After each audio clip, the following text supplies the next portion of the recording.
Farid akan jauhkan diri dari dorang. Eddie tak pasti tindakan tu berkesan atau tak, tapi itu je yang mampu dia buat sekarang ni. Tapi tahu apa yang jadi?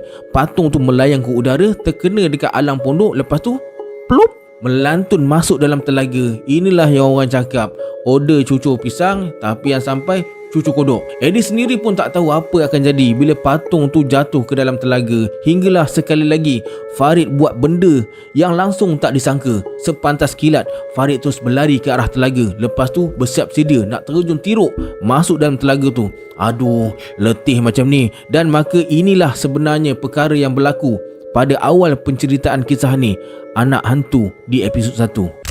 Tarik kau kuat, jangan bagi dia lompat masuk dalam tu. Eddie tergamam, lidah jadi keluh. Tak sangka pula benda akan jadi seteruk ni. Bukan tak biasa tengok suasana huru-hara, tapi yang ni lain macam. Pegang kaki dia, jangan lepas. Pegang kuat-kuat. Jerit Mamu Kadir termengah-mengah pegang kaki kanan Farid. Farid tertiarap atas tanah. Tangan Farid dah genggam kuat mulut telaga yang dibuat dari kok simen tu.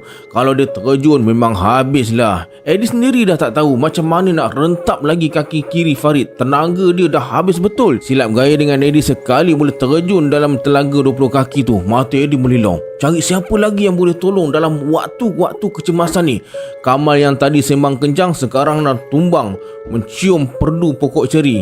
Bibir dia bengkak terkena sepakan penalti Farid masa amukan ni mula jadi. Sangkaran tadi dia tukang gelak paling bising, sekarang dah hilang tak tahu dia lari ke mana. Tupai, Eddie nampak dia bertinggi atas reban ayam. Mulut tenganga tengok aksi sarkas ni.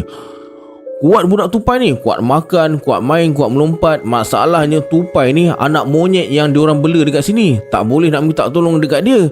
Dan Eddie masih tak faham kenapa seekor monyet diberi nama Tupai. Eddie nampak Supian, anak ahli Pakistan, muka macam Saddam Hussein. Tali barut cikgu disiplin dekat sekolah dulu. Terlalu jujur orangnya, tapi kurus keding.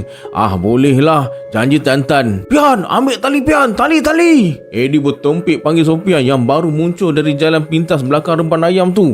Sofian kelang kabut lari menuju ke telaga. Weh, kenapa ni? Korang main apa benda ni? Pergi ambil tali, tolong ikat Farid ni. Dia nak terjun telaga. Hah? Farid jadi apa? Kenapa ni? Kau pergi ambil tali dululah, nanti aku cerita.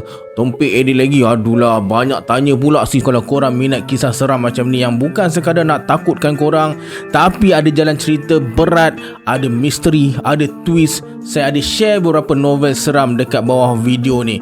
Korang boleh tekan je lihat produk tu. Support lah sikit penulis tempatan kita.